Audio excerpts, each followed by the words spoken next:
The bullet was already in motion when Thomas Hale made his choice.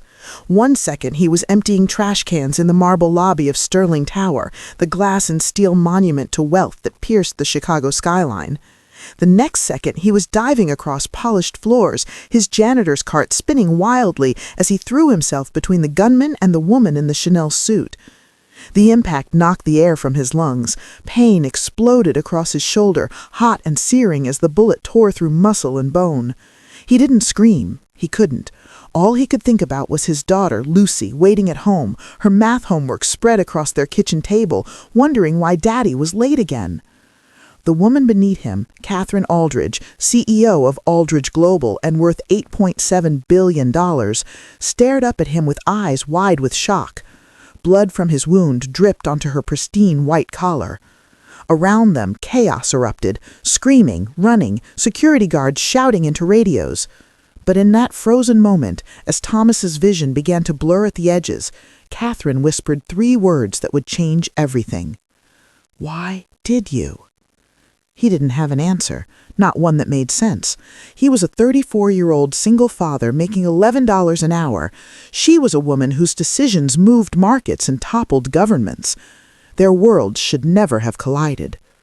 None of them knew that this single moment, this impossible choice made by a man the world had trained itself not to see, would unravel a conspiracy that reached into the highest corridors of power, or that it would expose a truth so dangerous that people were willing to kill to keep it buried. Before we dive into this story of courage, sacrifice, and the bonds forged in fire, I need to know, are you ready for a tale that will keep you on the edge of your seat for the next hour and a half? Drop a comment telling me where you're watching from, and if you believe that heroism isn't about wealth or status, but about the choices we make when everything is on the line. And don't forget to hit that subscribe button, because stories like this, stories about ordinary people doing extraordinary things, these are the stories that need to be told. You won't want to miss what happens next. Now, let me take you back to where it all began, back to the moment when Thomas Hale's life was simple, quiet, and utterly invisible. 3 months earlier, Thomas woke at 4:47 in the morning, 13 minutes before his alarm was set to go off. He always did. His body had learned the rhythm of survival, calibrated to the minute. In the narrow bed across from his, Lucy slept with her mouth slightly open, one arm thrown across her favorite stuffed rabbit, the one with the missing eye that she'd had since she was 3. She was 9 now, growing too fast, already asking questions about her mother that Thomas didn't know how to answer. He dressed in the dark, pulling on the navy blue uniform with Sterling Building Services embroidered over the chest pocket. The apartment was small, barely 600 square feet carved out of a building in the South Side that had seen better decades. But it was clean. He made sure of that. The kitchenette was spotless, the tiny bathroom scrubbed until it gleamed. If he couldn't give Lucy much, he could give her a home that was cared for. Breakfast was instant oatmeal and coffee so weak it was barely brown.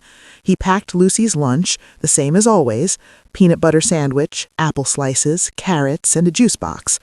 He left a note on the kitchen table. "Morning, Butterfly. Don't forget your science project. Love you more than the moon, Dad." By 5:30, he was on the bus heading downtown, watching the city wake up through the smudged windows. The other passengers were like him, janitors, security guards, hospital orderlies, the invisible workforce that kept Chicago running while everyone else slept. Sterling Tower was a monument to everything Thomas would never be. 73 floors of polished marble, imported granite, and floor-to-ceiling windows that reflected the dawn like sheets of gold.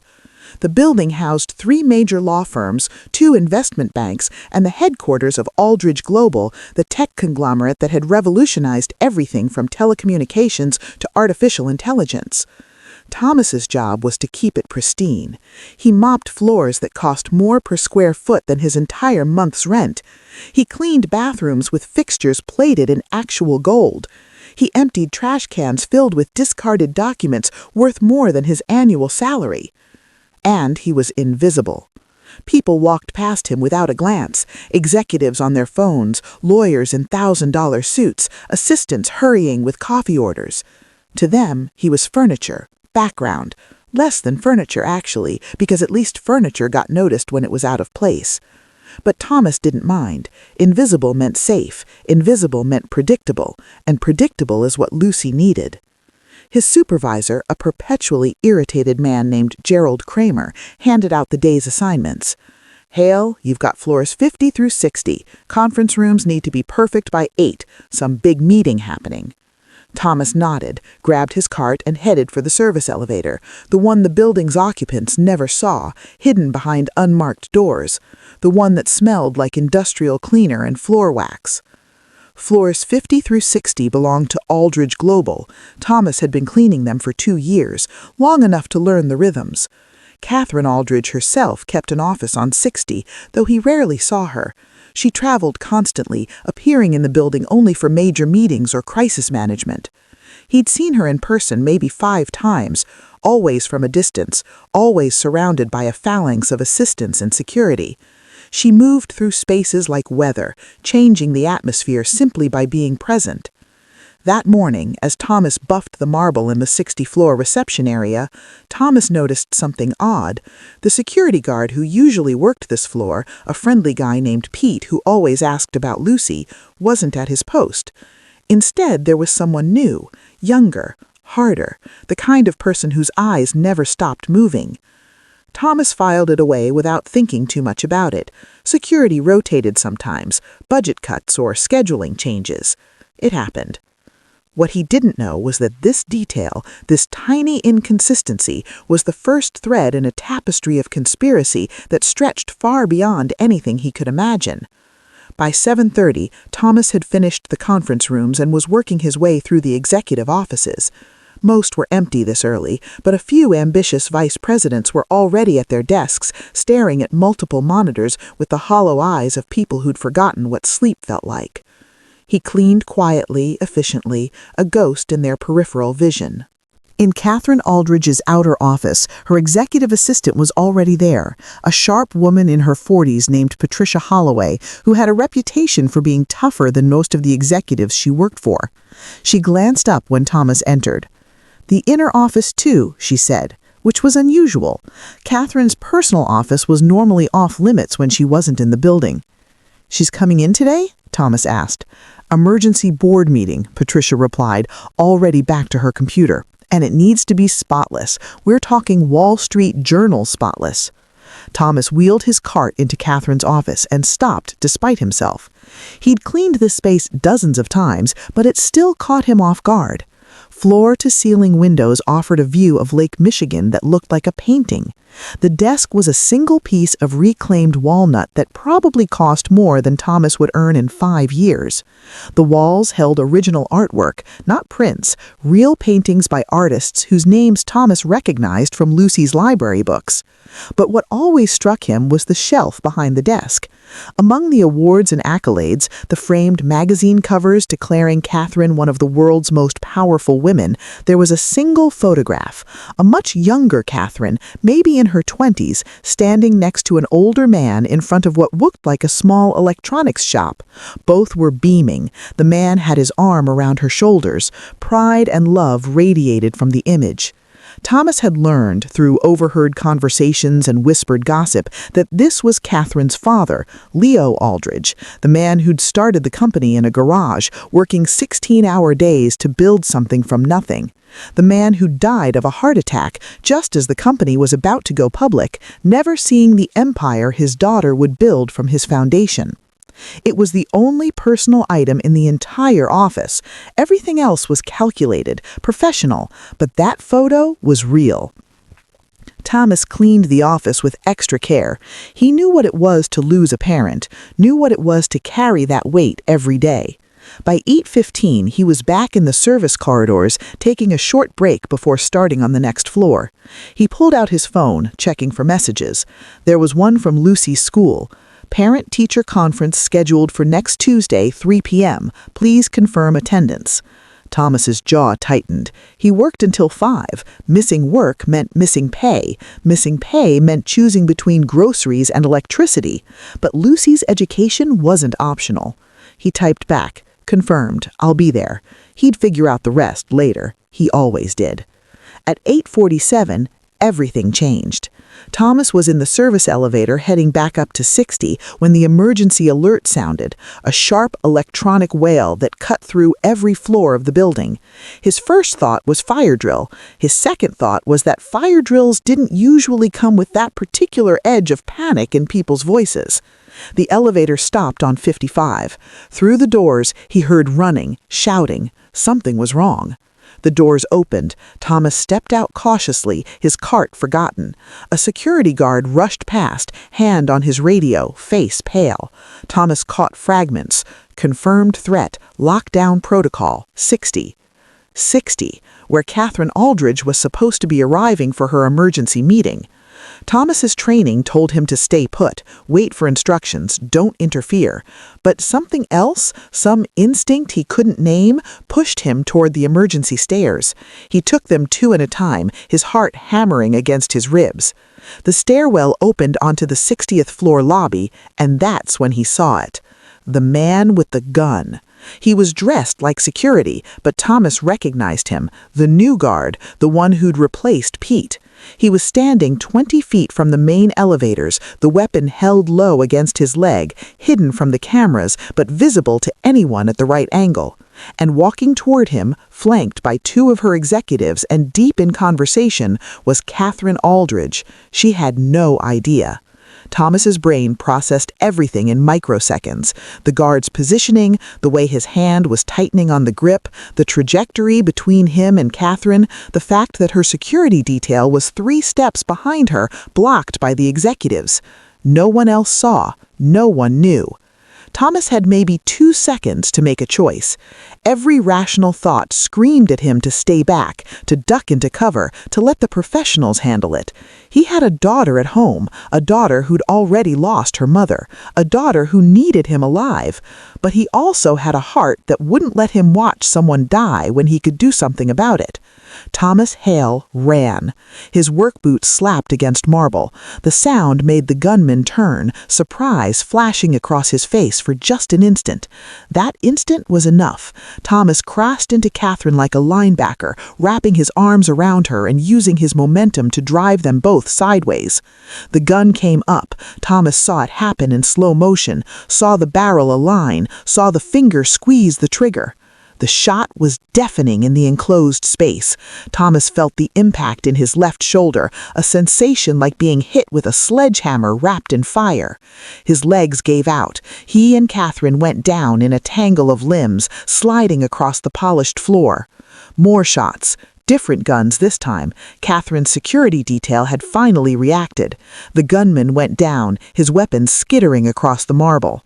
Thomas's vision was graying at the edges. He was lying on top of Catherine, his blood spreading across her white blouse. She was saying something, but the ringing in his ears drowned it out. His hands were on his face, and he noticed absently that she wasn't wearing any rings. For a billionaire, her hands were surprisingly simple. "Why did you?" she whispered, and this time he heard it. The question that didn't make sense, the question that assumed people needed a reason to do the right thing. Thomas tried to answer, but the words wouldn't come. The world was tilting sideways, the ceiling tiles swimming in and out of focus. Someone was putting pressure on his shoulder, and the pain flared white-hot. The last thing he saw before unconsciousness took him was Catherine's face hovering above him. She wasn't looking at him like he was a janitor. She was looking at him like he was a person, like he was visible. Thomas woke in the hospital 3 hours later, disoriented and hurting. The room was private, which was his first clue that something had changed. Private rooms cost money he didn't have. A nurse noticed him stirring. "Easy," she said, adjusting something on his IV. "You've been through quite an ordeal." "My daughter," Thomas croaked. His throat felt like sandpaper. "Lucy, someone needs to—" "She's here," a voice said from the corner of the room. Thomas turned his head, ignoring the spike of pain the movement caused. Lucy was sitting in a chair that was too big for her, her backpack at her feet, her rabbit clutched against her chest. Her eyes were red from crying. "Dad," she whispered, and the relief in her voice broke something in his chest. "I'm okay, Butterfly," he managed. "I'm okay." Standing behind Lucy, one hand resting gently on his daughter's shoulder, was Catherine Aldridge. She looked different without the business armor.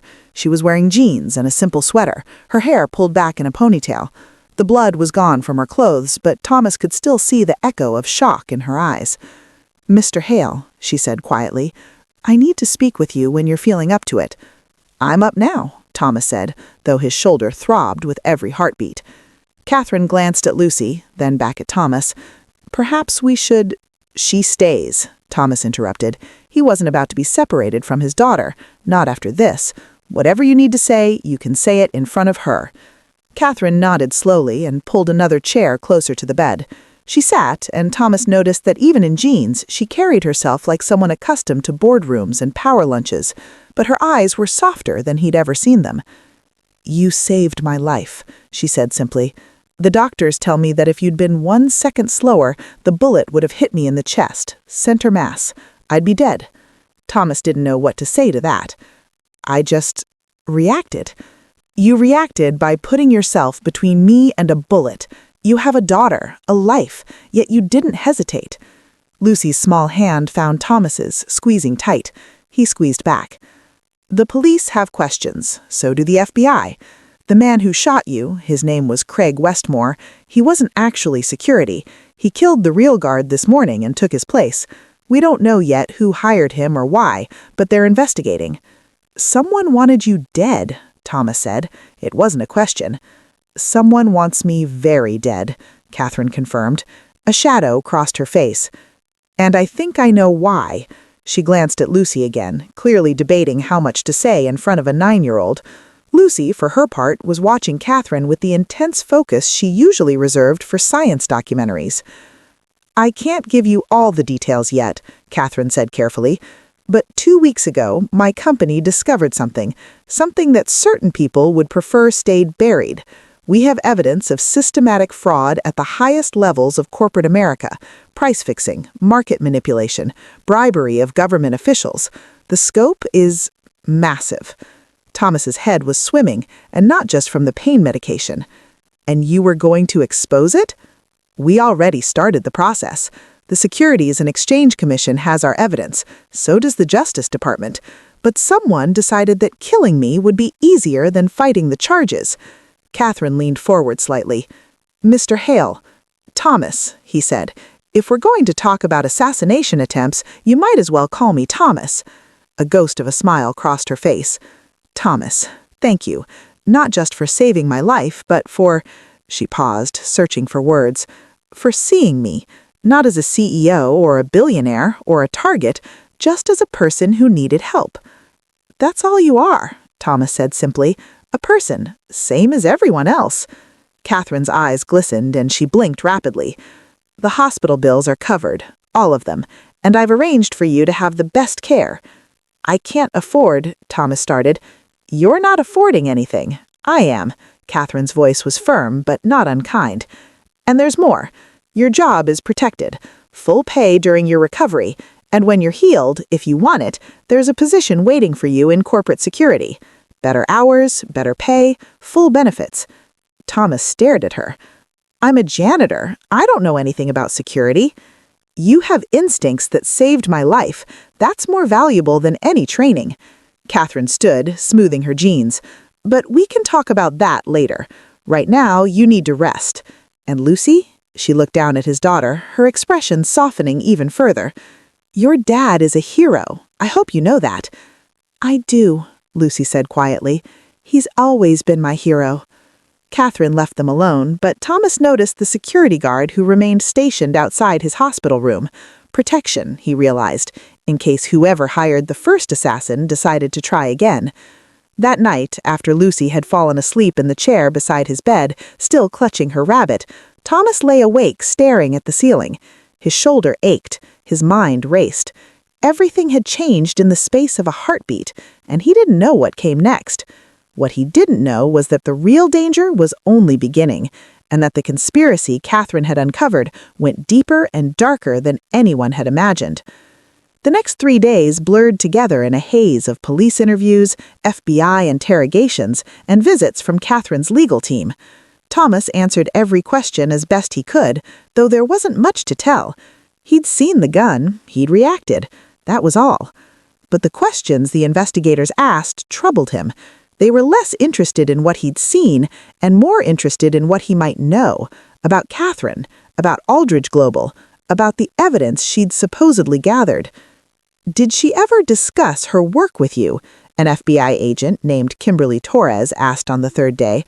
She was in her 40s with steel-gray eyes that missed nothing. "I'm a janitor," Thomas replied. "I empty her trash. We don't exactly have heart-to-hearts." "But you've been in her office many times. You might have overheard conversations, seen documents." Thomas felt a chill that had nothing to do with the hospital's air conditioning. "Are you suggesting I was spying on her?" "I'm suggesting that someone might think you know more than you do, which makes you a potential target." The words hung in the air like a threat. That evening, Catherine returned. This time she was alone, and she looked exhausted. The kind of exhaustion that comes from carrying weight too heavy for one person to bear. "They're questioning you about me," she said without preamble. "I'm sorry, I should have anticipated this." "What exactly did you discover?" Thomas asked. "What's worth killing over?" Catherine sat heavily in the visitor's chair. For a long moment she was silent, as if weighing how much truth to share. Then she began to speak. "6 months ago, one of our data analysts noticed an anomaly, a pattern in financial transactions across multiple Fortune 500 companies. At first, we thought it was a glitch in our algorithms, but when we dug deeper..." She paused. "Thomas, imagine if I told you that 12 of the largest corporations in America have been secretly colluding for the past 8 years, fixing prices on everything from pharmaceuticals to automotive parts, manipulating stock prices, bribing regulatory officials to look the other way." Thomas felt his stomach drop. "That's billions of dollars." "Trillions," Catherine corrected. "We're talking about a conspiracy that's artificially inflated the cost of living for every single American. People choosing between medicine and food because these companies decided their profit margins were more important than human lives." "And you have proof?" "We have everything. Emails, wire transfers, recorded phone calls. Our AI flagged it all, and our team verified it." Catherine's hands clenched into fists. "We turned it over to federal investigators 3 weeks ago, and 1 week after that, someone tried to kill me." Thomas processed this slowly. "They'll try again." "Probably. My security team has been doubled. I don't go anywhere without a full detail now." She looked at him intently. "But Thomas, they might come after you, too. You're a witness. You were there. And if they think I might have told you anything..." "I'm nobody," Thomas interrupted. "I'm a single father making minimum wage. Nobody's going to waste resources on me." "That's what you don't understand," Catherine said urgently. "To them, you're not nobody anymore. You're the man who saved my life. You're all over the news. Your face is everywhere. And these people don't leave loose ends." The words settled over Thomas like ice water. He thought of Lucy, sitting in her classroom right now, probably doodling in the margins of her notebook. Lucy, who still slept with a nightlight because she was afraid of the dark. Lucy, who was the only thing in this world that mattered. "What do I do?" he asked quietly. "Let me protect you, you and Lucy. I have resources, safe houses, private security. I can make you disappear until this is over." Thomas shook his head immediately. "Lucy has school, friends, a life. I can't just uproot her because of something I did." "Something you did to save my life," Catherine reminded him. "Thomas, I owe you everything. Let me do this." Before Thomas could respond, his phone rang. The neighbor watching Lucy. Thomas answered, and his blood turned to ice at the sound of Mrs. Kozlov's panicked voice. "Thomas, I'm so sorry. I only looked away for a second. Lucy was right there, and then she's gone, Thomas. Lucy's gone." The world stopped. Catherine was already moving, her phone to her ear, barking orders to someone on the other end, but Thomas couldn't hear her. All he could hear was the roaring in his ears, the absolute terror that came with every parent's worst nightmare. They'd taken his daughter. Thomas ripped the IV from his arm, ignoring the nurse's protests, ignoring the pain in his shoulder, ignoring Catherine's attempts to stop him. He had one thought, one purpose: get to Lucy. Catherine grabbed his good arm, her grip surprisingly strong. "Wait, if you go rushing in blind, you'll get her killed. Let me help. Let me use my resources." "Every second we waste," Thomas started, "is a second we use to do this right," Catherine interrupted. "I have people, the best people. Give me 2 minutes." 2 minutes felt like 2 lifetimes, but Thomas forced himself to wait. Catherine was on the phone, her voice sharp and commanding. Within 90 seconds, she had mobilized a network that most people didn't even know existed. Private investigators, ex-military contractors, tech specialists who could trace digital footprints faster than law enforcement. A black SUV pulled up to the hospital entrance. Catherine helped Thomas into it, and they were moving before he'd even fully settled into the seat. In the front passenger seat was a man built like a tank, with the cold, assessing eyes of someone who'd seen combat. "This is Austin Reed, former Special Forces, head of my security detail. Austin, this is Thomas Hale." Austin turned, giving Thomas a brief nod. "We're going to find your daughter, sir. I need you to tell me everything you can about her, habits, favorite places, anything that might help us narrow the search." Thomas's mind was blank with panic, but he forced himself to focus. He talked about Lucy, her school, the library she loved, the park where they went on weekends when the weather was good, the ice cream shop that was their special treat. Austin listened, entering notes into a tablet. Behind them, 2 more SUVs had fallen into formation. Catherine's security, Thomas realized, an entire convoy mobilized for one missing 9-year-old. Because of him, because he'd saved Catherine's life. His phone buzzed. Unknown number. Thomas answered with shaking hands. "Mr. Hale?" The voice was electronically distorted, neither male nor female, utterly inhuman. "I imagine you're very worried about your daughter right now." Thomas's hand clenched around the phone so hard the case cracked. "If you hurt her—" "No one's been hurt yet. Whether that changes depends entirely on you." The voice paused.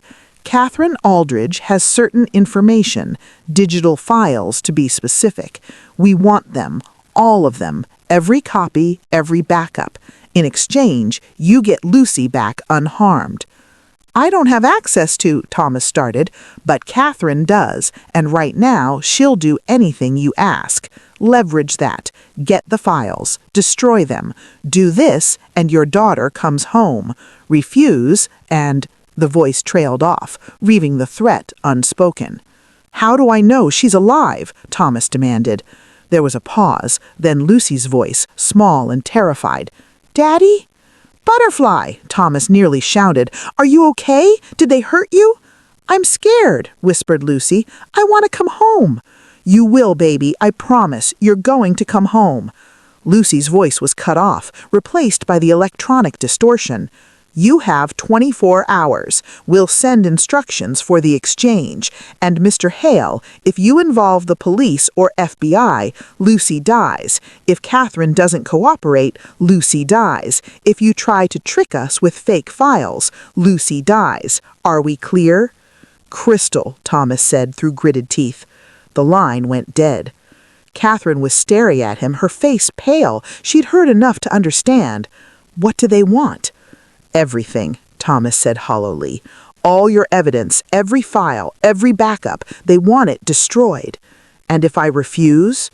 Thomas looked at her, and she saw in his eyes a desperation that transcended reason. "Then they kill my daughter." The SUV was silent except for the hum of the engine and the whisper of tires on asphalt. Austin was on his phone, coordinating with the rest of the security team. Catherine sat frozen, the weight of an impossible choice settling onto her shoulders.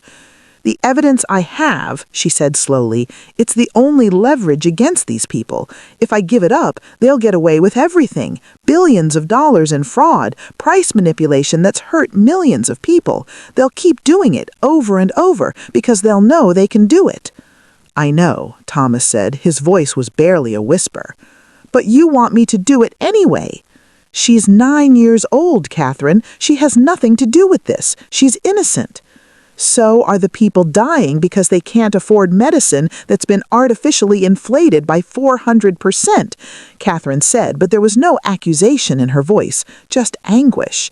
So are the families losing their homes because of market manipulation. I'm not saying they matter more than Lucy. I'm saying this is exactly the choice these monsters want us to make. Thomas closed his eyes. What would you do if it was someone you loved? Catherine was quiet for a long moment. When she spoke, her voice was thick with emotion. My father died because he couldn't afford his heart medication. The company that made it had raised the price 700% in 3 years. We didn't know then that it was part of a coordinated scheme. We just knew that a medication that kept him alive suddenly cost more than our mortgage. She looked out the window as the city sliding past. I built this company to honor him, to make sure that what happened to him couldn't happen to others. And now, she trailed off. I'm not asking you to give up, Thomas said quietly. I'm asking you to save my daughter. If the price of that is letting these people win, then I'll pay it. I'll live with the guilt. I'll carry the weight, but I can't let Lucy die. Catherine turned to him, and tears were sliding down her cheeks. I know, and I'm not going to let that happen either. But Thomas, we need to be smart about this. If we just hand over the files, what guarantee do we have that they'll release Lucy? None, interjected Austin from the front seat. They'll kill her anyway. Dead witnesses can't testify. The bluntness of it hit Thomas like a physical blow. Then what do we do? We play the game, but we cheat. We give them files, but not the real ones. We set up an exchange, but we have counters in place, and we use the time to find Lucy before they realize what we've done. They said no police, no FBI, Thomas reminded him. Good thing I'm neither, Austin replied with a grim smile, and neither are the 15 operators I have on standby right now. Catherine, I need your authorization to move forward with a tactical operation. Catherine didn't hesitate. You have it, whatever it takes, whatever it costs. Thomas felt something loosen slightly in his chest. He wasn't alone in this. He had resources he'd never imagined having. The question was whether it would be enough. His phone buzzed again. This time it was a text message with an address and a time. Midnight. Come alone. Bring the files on a USB drive. The address was an abandoned warehouse in the industrial district south of the city, the kind of place where bodies turned up in crime procedurals, where bad things happened to people who made bad choices. Thomas showed the message to Austin, who immediately began coordinating. We have 8 hours. That's enough time to scout the location, position assets, and set up counters. They said come alone, Thomas pointed out. You will appear to come alone, Austin corrected, but you'll have eyes on you from 6 different angles with tactical support ready to move in the second we have a visual on Lucy. Catherine's phone rang. She answered, listened for a moment, then her expression changed. Say that again? She put it on speaker, a woman's voice, urgent and breathless. We traced the electronic distortion on the kidnapper's call. It's sophisticated, but we got a partial break. The signal bounced through multiple proxies, but the origin point was somewhere in the Sterling Tower building. Thomas felt ice flood his veins. They're in your building? Not anymore, probably, Catherine said, but at the time of the call, yes, which means they have access, security clearance, they know the layouts, the blind spots. She looked at Austin. We have a mole. Multiple moles, most likely, Austin said grimly. This level of coordination requires inside information, someone in security, probably someone in IT to disable the right cameras at the right times. He paused.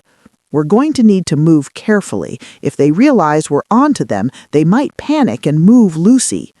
The rest of the day was a blur of activity. They set up a command center in a penthouse suite at a hotel downtown, somewhere the moles wouldn't think to look.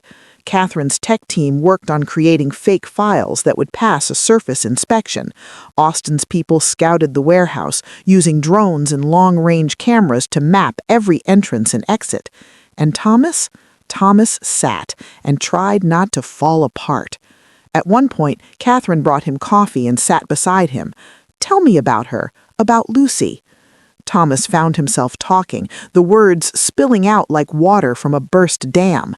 He told her about Lucy's obsession with marine biology, how she wanted to be an oceanographer when she grew up, about how she'd memorized every species of shark by the time she was 6, about how she still couldn't sleep without her rabbit, the one her mother had given her before she died.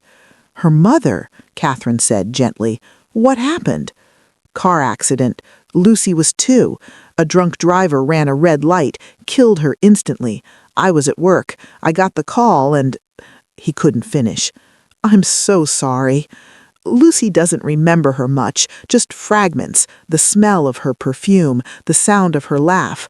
I keep telling Lucy stories about her mother so she won't forget, but the truth is, I'm terrified that one day the memories will fade completely, and it'll be like Amy never existed at all. Catherine's hand found his and squeezed. "Lucy has you. That's more than most kids have. A father who loves her enough to face down assassins and conspiracies. She'll remember that." "If we get her back," Thomas said hollowly.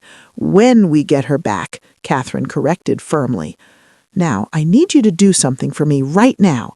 If this story has you on the edge of your seat, if you're invested in seeing Thomas get Lucy back safely, then smash that like button. Drop a comment telling me what you think is going to happen next.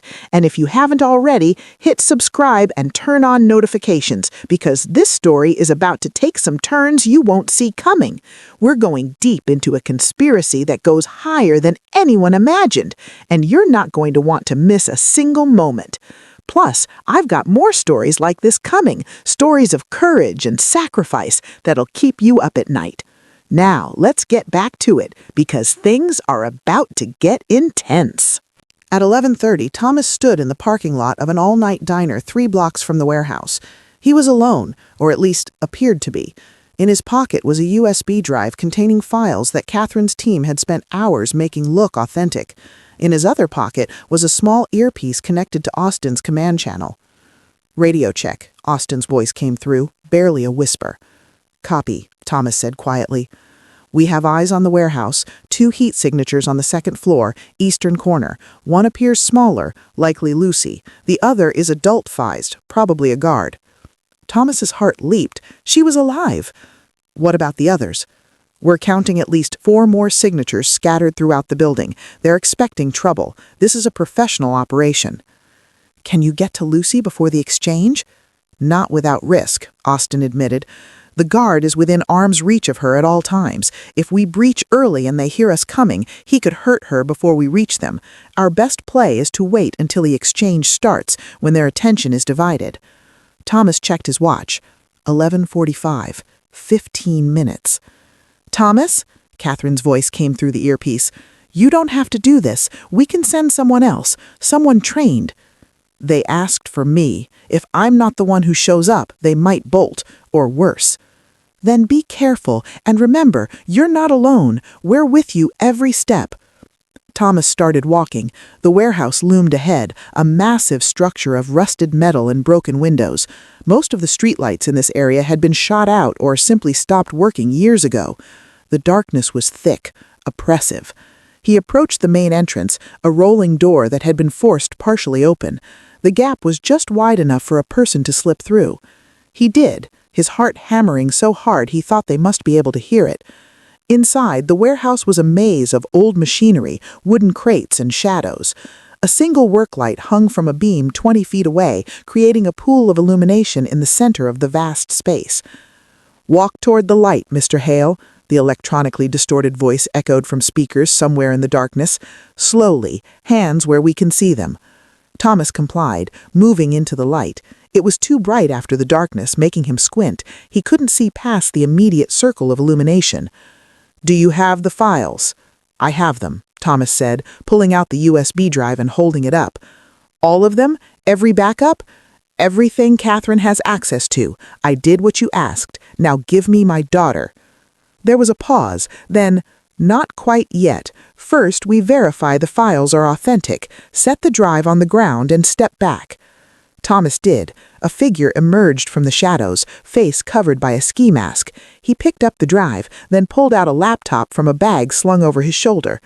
The verification process took 3 agonizing minutes. "They're good," the masked figure finally said. "Negative," Austin's voice hissed in Thomas's ear. "Their tech guy is running deep diagnostics. He'll figure out they're fake in maybe 2 more minutes. Be ready to move."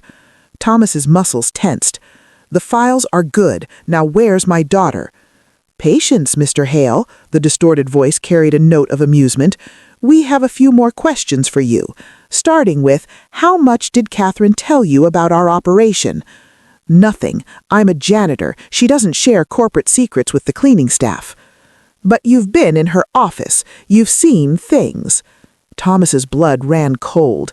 This wasn't about the files at all. This was about eliminating witnesses, everyone who might know anything about the conspiracy.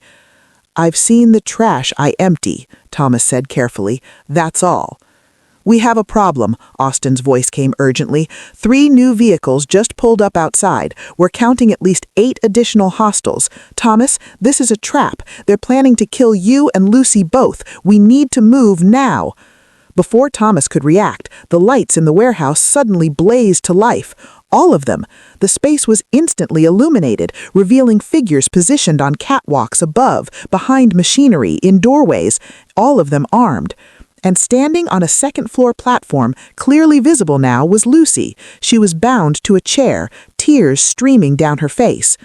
Next to her stood a man Thomas recognized from news coverage, Richard Paxton, the CEO of Paxton Pharmaceuticals, one of the companies Catherine had evidence against.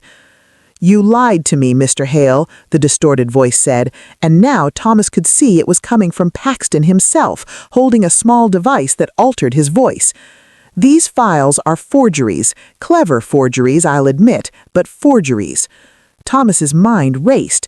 "That's all Catherine had. Whatever you think she knows—" "Stop," Paxton interrupted. "We're past pretending. We know Catherine has the real evidence hidden somewhere, probably on a secure server, impossible to access without Catherine's direct authorization. Which brings us to our new plan." He pulled out a phone and made a call, putting it on speaker. Catherine's voice answered immediately. "Let them go, Richard." "Hello, Catherine. I assume you're listening to everything that's happening here." Paxton's voice was calm, almost conversational. "So you know that I'm standing next to a very frightened little girl, and you know that the man who saved your life is surrounded by people who would very much like to kill him." "What do you want?" Catherine asked, her voice tight. "I want you to make a choice, a real choice, not this half measure you've been attempting."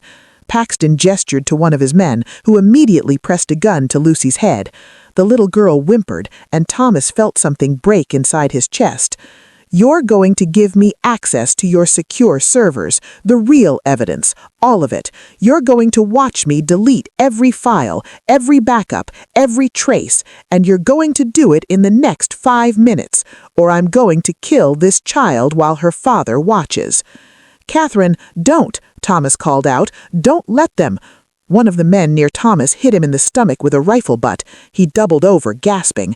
4 minutes, Catherine," Paxton said. "I need more time," Catherine's voice came back. "The security protocols." 4 minutes, or should I demonstrate that I'm serious?" Paxton moved his own gun toward Lucy. "Wait," Catherine shouted. "I'm doing it. I'm logging in now." Thomas struggled to his feet, pain radiating through his midsection. On his earpiece, separate from the phone call, he could hear Austin coordinating frantically. "We're moving in. 60 seconds. 60 seconds. Lucy might not have 60 seconds. Thomas looked up at his daughter. She was looking back at him, her face streaked with tears, but their eyes weren't empty. She wasn't giving up. She was waiting for her father to save her, the way he'd always saved her from nightmares and scraped knees and all the small terrors of childhood. But this wasn't a small terror. This was real. And Thomas was one man, injured, surrounded by professionals with guns. He closed his eyes for just a moment, and in that darkness, he heard Amy's voice. Not a memory, not really, just the echo of something she'd said once, years ago. "You're braver than you think, Thomas. When it matters, you always know what to do." Thomas opened his eyes. "Catherine," he said clearly, "don't give them anything." Paxton laughed. Brave words from a man with no leverage. "I have all the leverage I need," Thomas said. He pulled the fake USB drive from his pocket, the one Paxton's man had verified and set aside, and held it over a grated floor drain. Below the grate, Thomas could see water, old runoff from when this building had been operational. "You're right, these files are fake, but they're good enough that if they get out, if they leak to the press, they'll start an investigation anyway. People will start asking questions you don't want asked." Paxton's eyes narrowed. "You're bluffing," Paxton said, but there was uncertainty in his voice now. "Try me. You hurt my daughter, and these files go into the water and down into the city's drainage system, where you'll never find them. Then I make enough noise dying that every cop in Chicago comes running. You think you can clean up this scene before they get here? You think you can explain away a dead janitor and a murdered 9-year-old? Paxton's eyes narrowed. "You'd sacrifice the evidence that could save millions just to buy your daughter a few more minutes of life?" "Yes," Thomas said simply, "I would, because she's my daughter, and nothing matters more than that. Nothing you can threaten me with, nothing you can promise. You want these files? You want Catherine's cooperation? Then you let Lucy go, now." 30 seconds, Austin's voice whispered in his ear. Paxton seemed to be calculating odds, weighing variables. Then his expression hardened. "Kill them both." Thomas dropped the USB drive toward the drain. In the same motion, he threw himself sideways, grabbing a piece of rusted machinery and using it as cover. Gunfire erupted, deafeningly loud in the enclosed space. But Thomas wasn't the only one moving.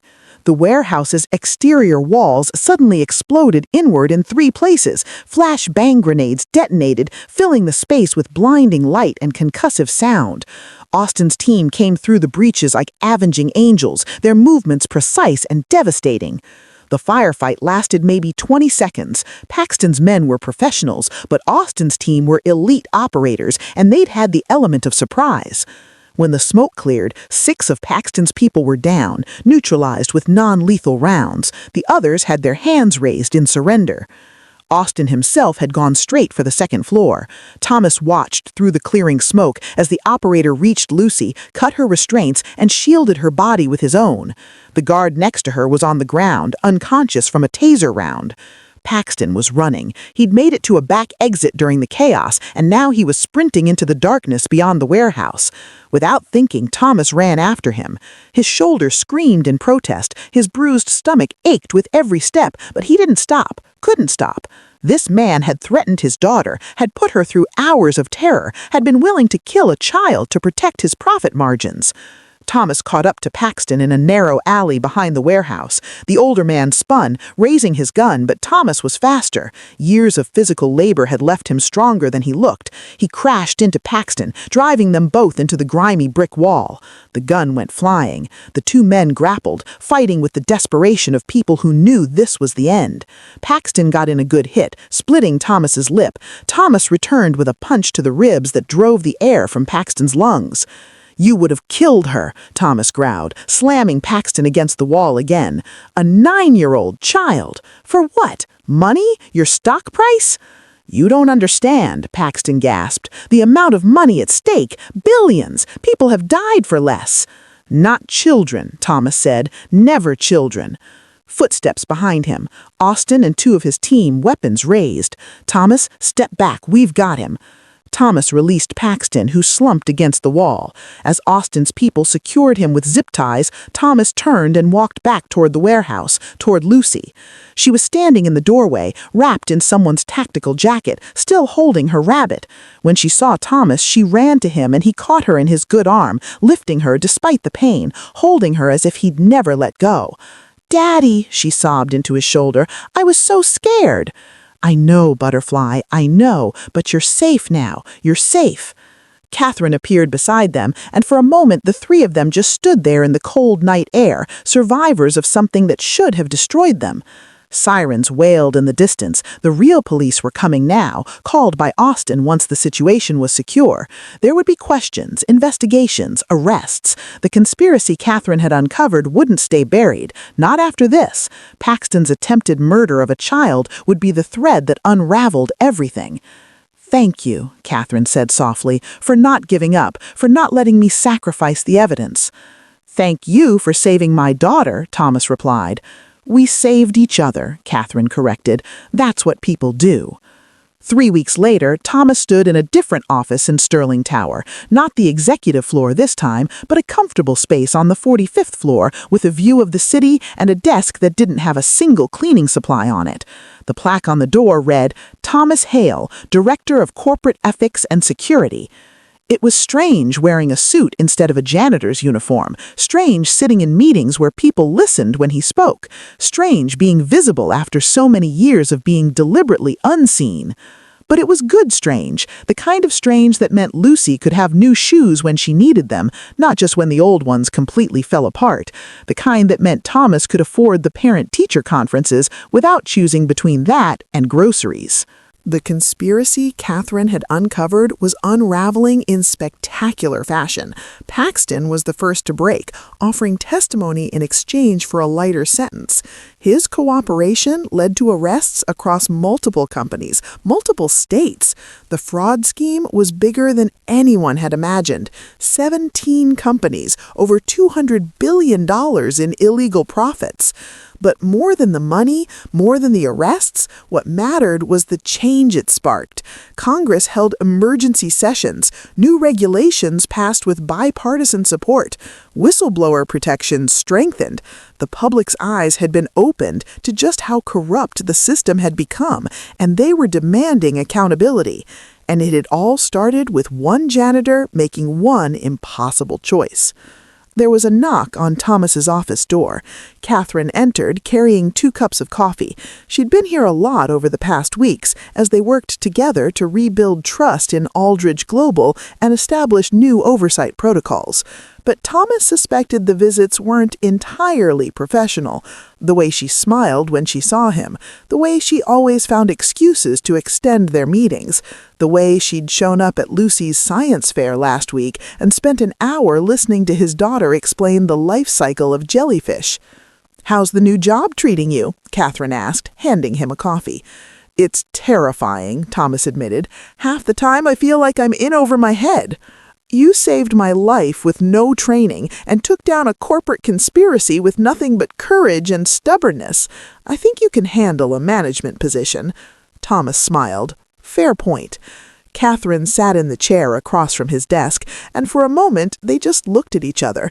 The awkwardness of 2 people who'd been through hell together and were now trying to figure out what came next. "I have a confession," Catherine said finally. "I knew who you were before you saved me, before the shooting." Thomas raised an eyebrow. "You did? You've been cleaning my office for 2 years. Did you really think I didn't notice you?" She smiled softly. "I noticed everything.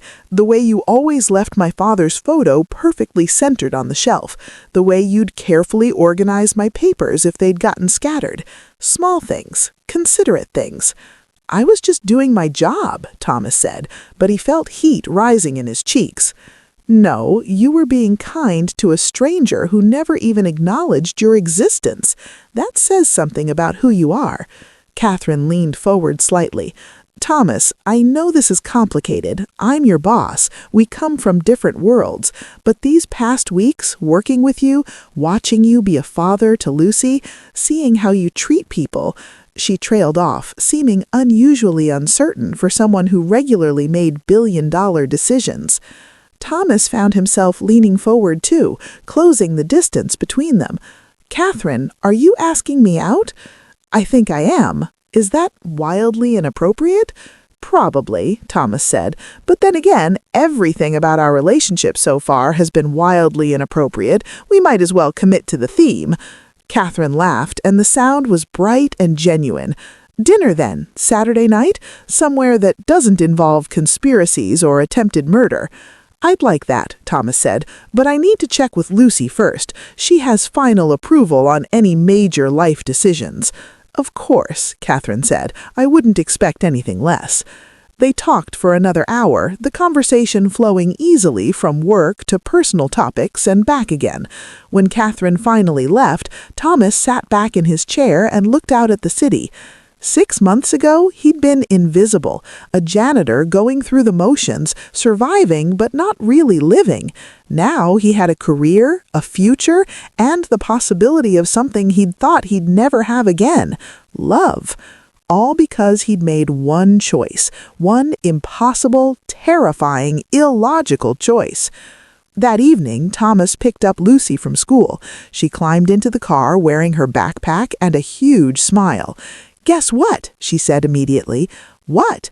"Mrs. Chen says I might be able to skip ahead in math next year. She says I'm already doing 6th grade work." "That's amazing, Butterfly," Thomas said, feeling pride swell in his chest. "Your mom would be so proud of you." Lucy was quiet for a moment, then said, "Dad, can I ask you something?" "Always." "Do you think Mom would be okay with you and Catherine, dating?" Thomas nearly swerved into the next lane. "How did you—" "I'm 9, not blind," Lucy said with the world-weary tone only a child could manage. "Catherine looks at you like you're the most interesting person in the room, and you do the same thing when you think no one's watching." Thomas pulled over to the side of the road and turned to face his daughter properly. "How do you feel about it?" Lucy thought carefully, the way she always did with important questions. "I like Catherine. She's smart, and she actually listens when I talk about science stuff. And she makes you smile more than you have in a long time. But," Thomas prompted, hearing the unspoken concern, "but I don't want you to forget Mom." Thomas reached over and took Lucy's hand. "Butterfly, I could never forget your mother. She's part of who I am, part of who you are. Loving Catherine doesn't mean I stop loving Mom's memory. The heart doesn't work like that. It doesn't run out of room." Lucy nodded slowly. "Okay, then I think you should date her. But Dad—" "Yeah?" "Make her come to my school science presentation next month. If she's going to be around, she needs to see my volcano project." Thomas laughed. "Deal." Saturday came quickly. Thomas found himself more nervous than he'd been facing down armed conspirators. He'd bought a new shirt, his first in 3 years. Lucy had insisted on helping him pick it out, vetoing his first 2 choices as too dad. Catherine picked him up at 7, and Thomas noticed with amusement that she looked equally nervous. She was wearing jeans and a simple blouse instead of her usual designer power suits. "I figured we'd go somewhere normal," she said as they drove. "There's this Italian place in Lincoln Park, family-owned, been there for 40 years. Best pasta in the city, and absolutely nobody who'll recognize either of us." "Sounds perfect," Thomas said. Dinner was easy in a way Thomas hadn't expected. They talked about everything and nothing: Lucy's school projects, Catherine's stress over rebuilding her company's reputation, Thomas's adjustment to being on the management side of things, Catherine's secret addiction to reality cooking shows. "I have a confession, too," Thomas said over dessert. "I used to read the business magazines in your office when I cleaned at night, your interviews. I'd tell myself it was just because I was bored, but the truth is I was fascinated by your story, how you built something from nothing after your father died." Catherine smiled. "What did you think?" "I thought you were brave and driven and lonely." The last word seemed to surprise her. "Lonely?"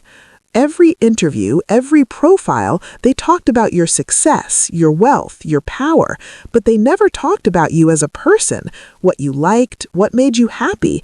It was like you'd been turned into a symbol instead of being allowed to be human. Catherine was quiet for a moment, her eyes glistening. "You saw that in magazine articles?" "I saw it in that photograph on your shelf, the one with your father. It's the only personal thing in your entire office, the only piece of yourself you allowed to be visible. I spent so long building walls, protecting myself, proving I was tough enough, smart enough, ruthless enough to run a company in a man's world. And I did it. I proved it all. But somewhere along the way, I forgot how to be just me." Thomas reached across the table and took her hand. "You're remembering now," they said. They walked through the city after dinner, talking and laughing, and somewhere along the Chicago River, under the glow of 1,000 city lights, Catherine kissed him. It was soft and tentative, the kiss of two people who'd forgotten what it was like to open their hearts. When they pulled apart, Catherine said, "I haven't done this in a long time." "Neither have I," Thomas admitted. "So we'll figure it out together?" "Together," Thomas agreed. The months that followed weren't perfect. There were challenges, adjusting to Thomas's new role, dealing with the media attention from the conspiracy case, navigating the complexities of blending their very different lives. But they faced each challenge together, and somehow that made everything manageable. Lucy thrived. Her grades improved. She joined the school's marine biology club. She gave a presentation on coral reef ecosystems that had her entire class riveted. And she started calling Catherine by her first name instead of Miss Aldridge, which Thomas took as a very good sign. The legal cases from the conspiracy took years to fully resolve. 17 executives went to prison. 6 companies paid massive fines and agreed to federal oversight.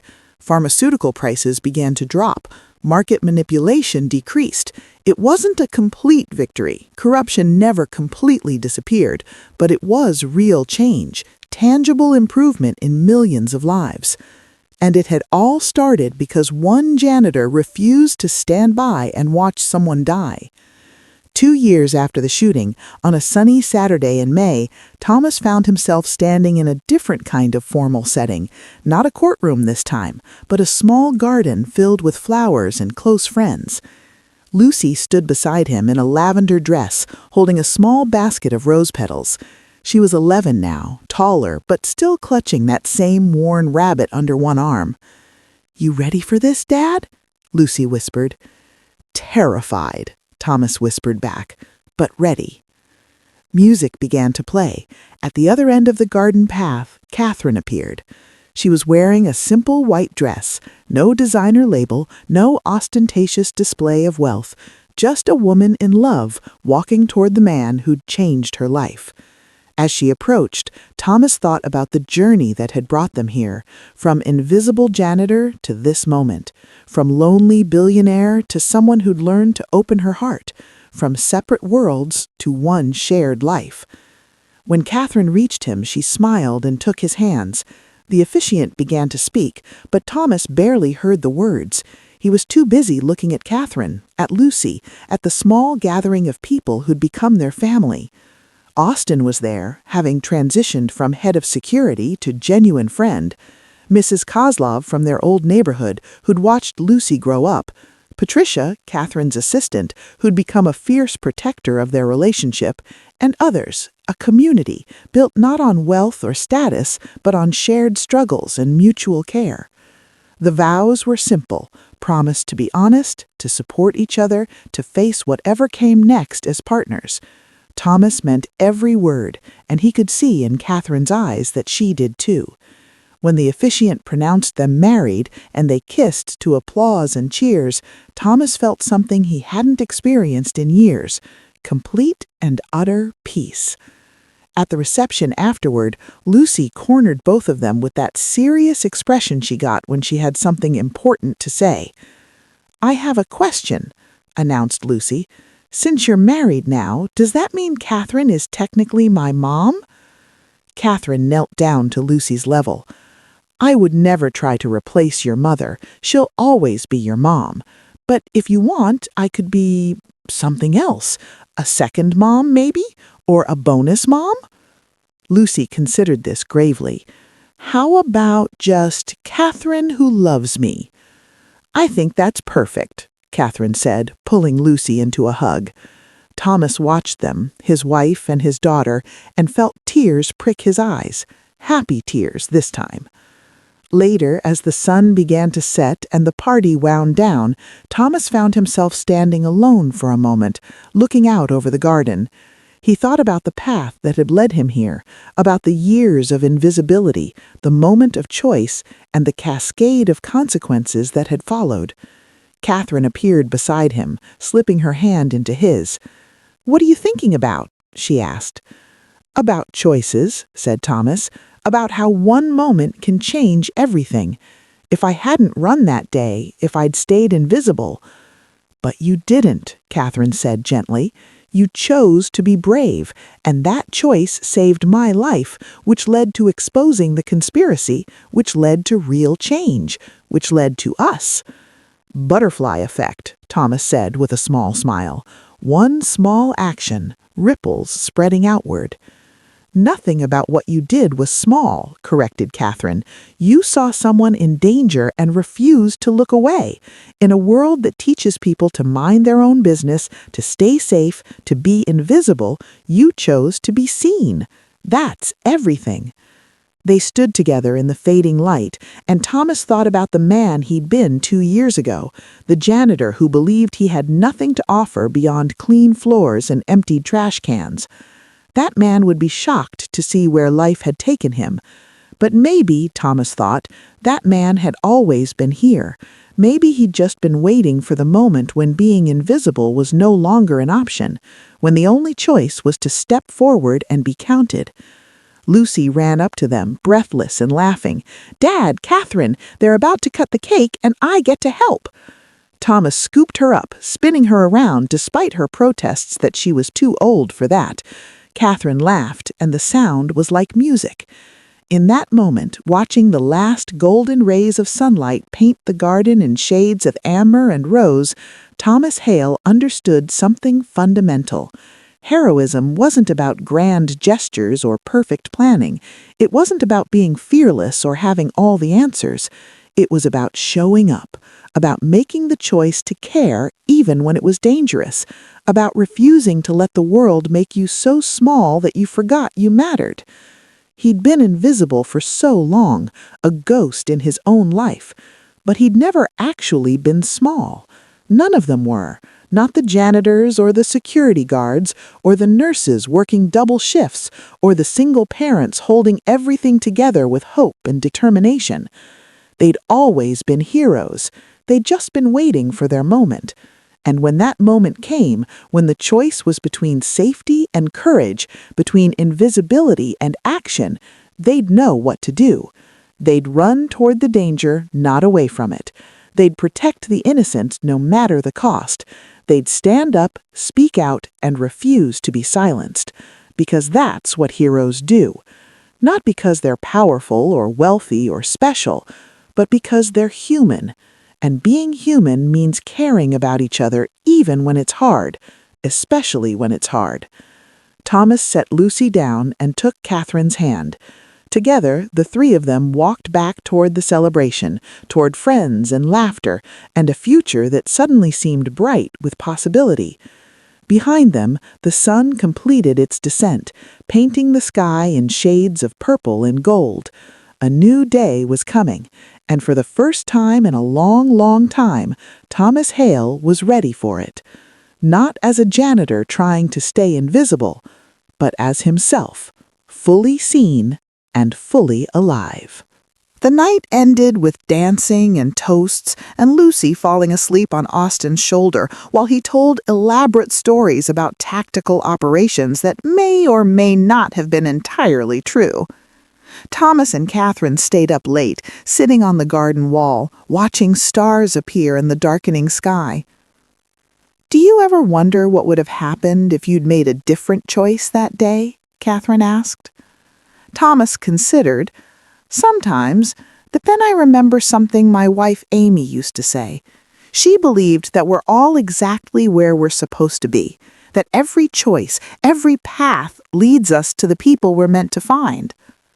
Do you believe that? I believe that I made a choice, and that choice led me here to this moment with you. If that's fate or luck or just the random chaos of the universe, I don't really care. I'm just grateful. Lucy leaned her head on his shoulder. I'm grateful too, for your courage, for your kindness, for the way you see people, really see them in a world that teaches us to look away. They sat in comfortable silence, and Thomas thought about all the invisible people out there, the ones mopping floors and emptying trash cans and doing the essential work that kept society functioning, the ones the world had trained itself not to see. He thought about the choice each of them made every day to keep going, to keep caring, to keep believing that their work mattered even when no one seemed to notice.